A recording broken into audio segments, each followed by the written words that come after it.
This video is sponsored by Squarespace.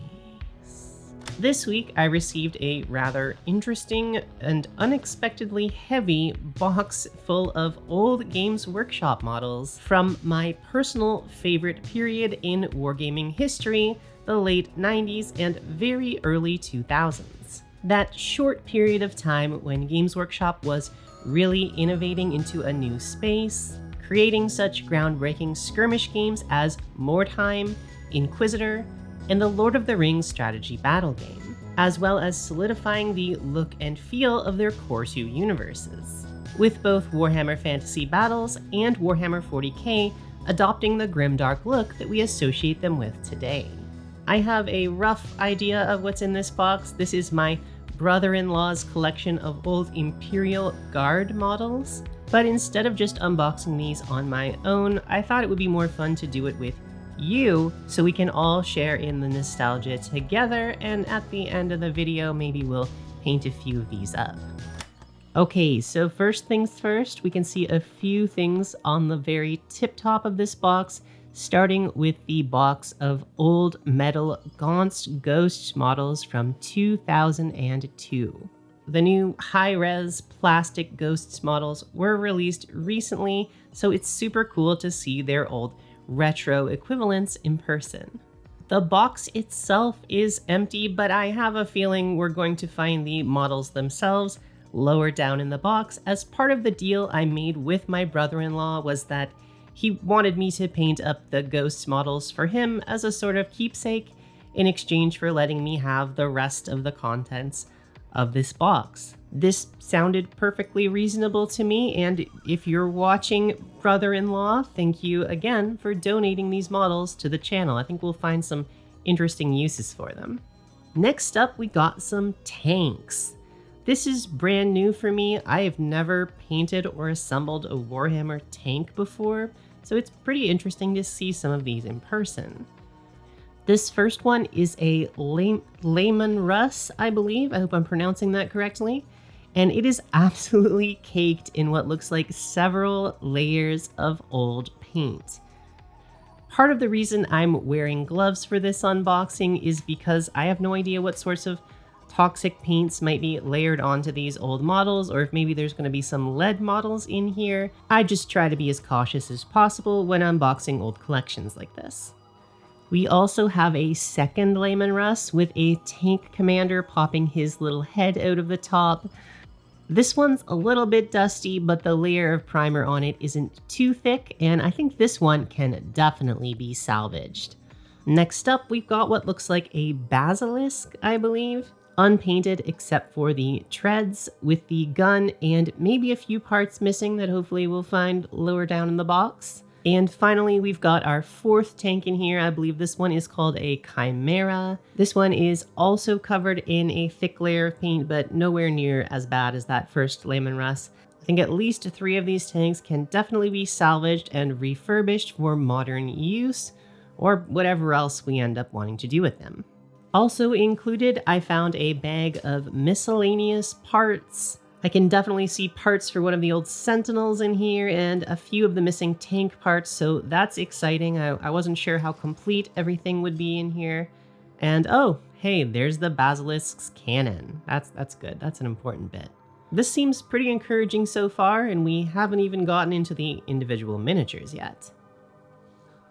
Also included in the box were a pile of miscellaneous books and magazines. Most of these were not Warhammer related, but I did find an absolutely classic issue of White Dwarf in here from 2002, which happens to be the one that features the new Gaunt's Ghosts release and gives them rules. So that might be interesting to look through later when we're painting these ghosts up. And also included was the 3rd edition Imperial Guard Codex, which for longtime viewers of the channel, you know that 3rd edition is my favorite edition. In terms of the art and the accessories, the packaging, it's very nostalgic for me.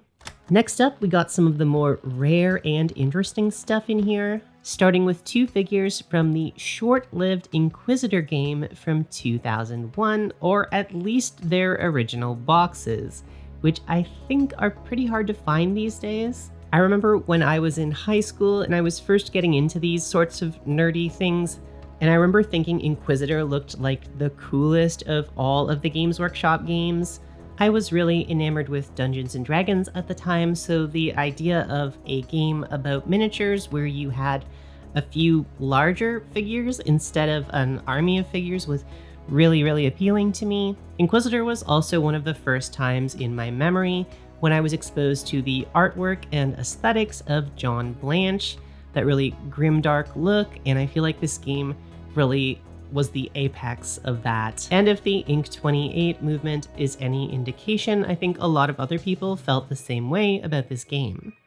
Of course, I never had money for this stuff when I was a kid. I was not actually buying Games Workshop stuff, but I do have strong memories of all of the Games Workshop magazines because I would read them at Chapters bookstores.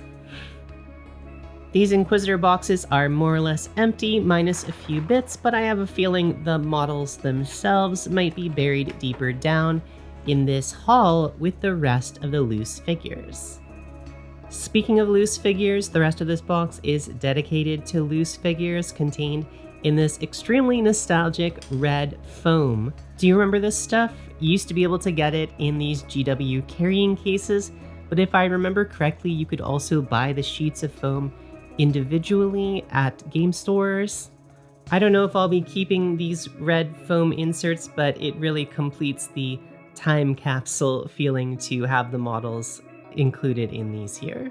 Okay, so within this red foam, I found a surprising amount of loose figures, many of which I had no idea what they were, and I had to do a little bit of research to identify them. There were a ton of plastic Catachans, but aside from that, almost everything in here are metal character figures. But do you know what else I found inside this box? That's right, it's this video's sponsor, Squarespace.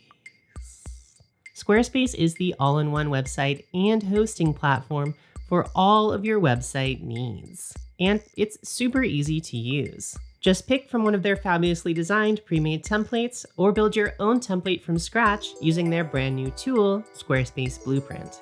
I've been using my current Squarespace site to host a gallery of my painted miniatures, all of my painting reference documents, as well as an online store, which has been super easy to keep updated and accepts a variety of online payment options. So if you need a website, why not check out squarespace.com today for a free trial. And when you're ready to launch, go to squarespace.com/Dana Howl for 10% off your very first purchase of a website or domain. And now, back to our video. First things first, the Gaunt's Ghost models were all inside and complete. So that's good because I'm supposed to paint these for my brother-in-law. Aside from this, everything inside is an Imperial Guard model with a few exceptions, with a focus on Catachans specifically. So like I said, we've got about 25 plastic Catachans in various states. These are probably the most damaged, the most painted models in this box. We also have a complete Catachan las cannon set, a complete Catachan sniper kit. Yes, that one figure is supposed to be on a rectangular base. That's just how they did things back then. And we also have this Cadian missile launcher and his included spotter. And yes, it's also supposed to be on a rectangular base. Beyond this, I was extremely happy to find 3 adorable Rattling snipers. Much like Gaunt's Ghost, this kit was also just updated into plastic, and while I love those new figures, I had the pleasure of converting all of those into goblins for my army in a recent video linked down in the description. But I have to say, as with pretty much everything in this box, I prefer the old metal models. They just have so much cute personality to them. They're simple, yet to the point. I am definitely a fan of modern GW models with all the details, but there's something refreshing about these old metal ones that would definitely be faster to paint. We also have these 3 guys that look like they were illustrated by Jean-Claude Mobius. And these ones took me the longest to research and figure out where they were from, as I don't recognize them from any of the Imperial Guard sub-factions. And as it turns out, that's because they're kind of from every faction of the Imperial Guard, as this is the old metal tank crew that you could buy or sometimes came with some of the tanks as part of a bundle. These 2 figures were also a real mystery to me, and as it turns out, these are 2 metal stormtroopers. These are 2 absolutely beautiful sculpts. I definitely want to paint these at some point. Also included were 3 absolutely classic character models that I'm really excited to paint at some point, including the old metal preacher, one of the old metal commissars, and maybe the oldest sculpt in this entire box. That's right, it's the old metal commissar Yarrick model. Yarrick? You'll have to correct me in the comments. I don't think my orcs are going to be too happy about having him around, but I definitely intend on painting him. Maybe the orcs can use him as a punching bag or something. Finally, there were a bunch of what seemed like totally unrelated character models in this box, but I eventually realized they were all part of one set called Colonel Schaefer's Last Chancers. This set is notable for having 2 female guardsmen, which was pretty rare at the time. And there's a lot of characterful sculpts here that I could definitely see myself using as proxies for a variety of uses, or it might just be a fun unit to paint up for nostalgia. I also found a single Space Marine model in this box. There's always going to be a Space Marine if you're going through an old collection like this. I'm surprised there wasn't more, to be honest. But this specific one, I had a little bit of trouble identifying.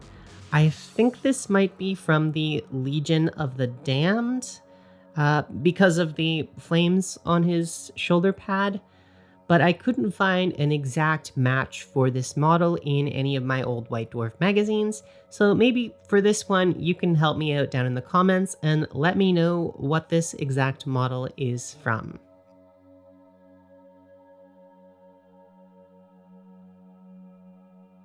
Finally, between the bag of spare bits and all of the pieces included in the red foam, I was able to piece together an entire Imperial Sentinel, as well as what looks like the majority of the pieces for the 2 Inquisitor figures. My compliments to my brother-in-law for keeping all of this stuff together over the years. I'm surprised that there aren't more missing pieces. It feels like pretty much everything is here, aside from maybe a few bits for the tanks. If I was to purchase a similar lot like this on eBay, I would expect a lot more missing parts, for instance. But with everything here, I think I should be able to reconstruct this entire thing as a functioning army.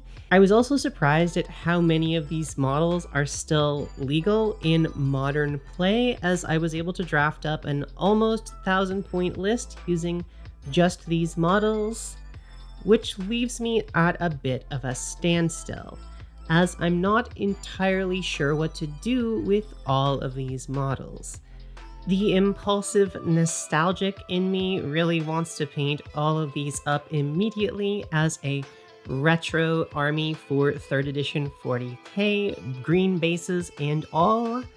But if you watched my previous video from last week on Stillmania, you know that I'm in a monogamous relationship with my orcs right now, so I'm not about to take on any new army projects. So unfortunately, for now, the majority of these figures will be committed to the Howl vaults for future projects, but just to get a little taste of painting up some retro Imperial Guard figures, and because I told my brother-in-law I would do this for him, let's paint up Gaunt's ghosts. To start out, I glued Gaunt's arm on and did any filing that needed to be done on the models before we paint them. I did the basing on the models with a combination of spackling compound, sand, and a few little bits of twigs and miniature dried plants that I had on hand. I then gave them all a black prime and broke out my retro Warhammer paint set to only use retro colors when painting these models. Oh right, those don't work anymore. So we'll just approximate the retro colors as best as we can while painting these models. To start out, I sprayed all of the models' bases, and I sprayed them a little bit from below with the most modern approximation of Bestial Brown that I've been able to create using Pro Acryl paints. If you're curious, the mix is about 50% Pro Acryl Mahogany and 50% Pro Acryl Orange. It's not perfect, but it's pretty close to the old Bestial Brown color. After this, I wanted to do most of the painting of these figures by hand, but while we had the airbrush out, it just seemed to make sense to at least spray all of their cloaks in a camo green color. I wanted to use Goblin Green, but again, we're using modern equivalents, and my favorite modern equivalent for Goblin Green, it's a little bit more desaturated, is Pro Acryl Camo Green. So I sprayed this all over their cloaks, as well as spraying little bits on the base as well to make it look a little bit like a forest or jungle environment. Beyond this, I edge highlighted or dry brushed on all of the metallics. I used mostly a dull silver for all of these with pops of coppery gold where necessary. I layered up the skin, starting with our Bestial Brown mixture that we used for the bases, and then slowly added in successive amounts of Pro Acryl tan skin with every additional layer. If you're wondering, I'm mostly painting these models according to the box photos, as well as some official character art I was able to find on Lexicanum.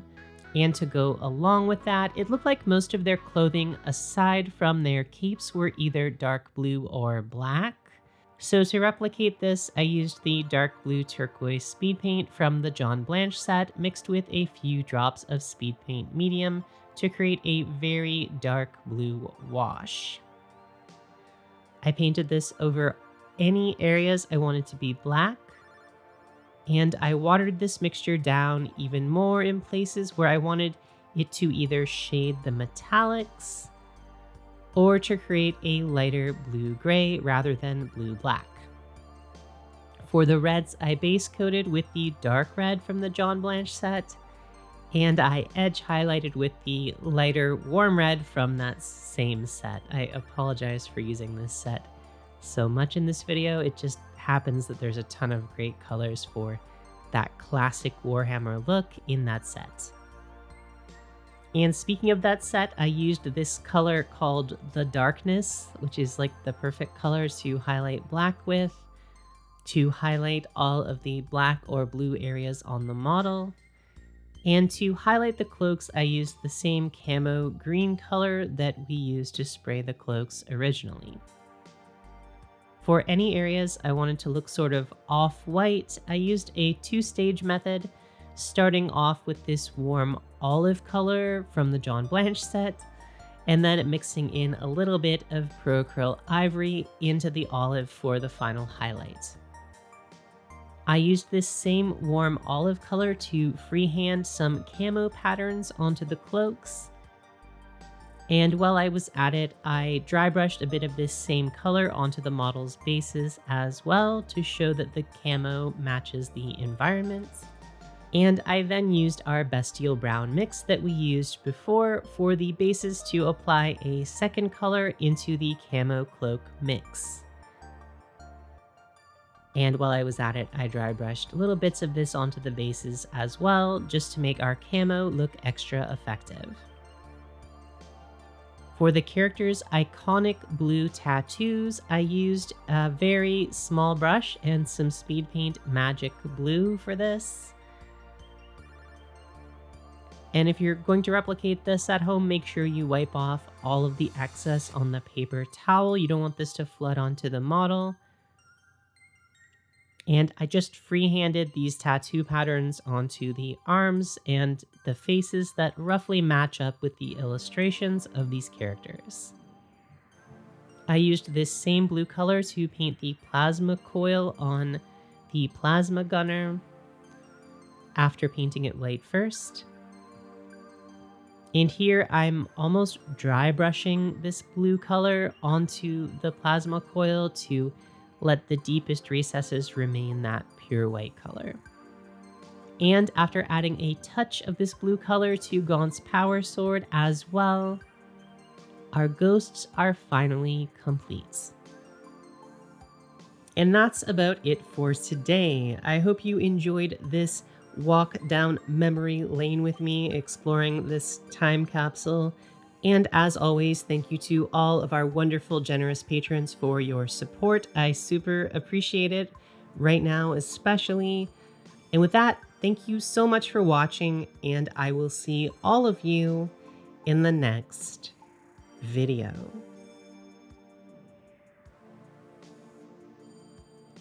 Do you like my Imperial Guard cosplay?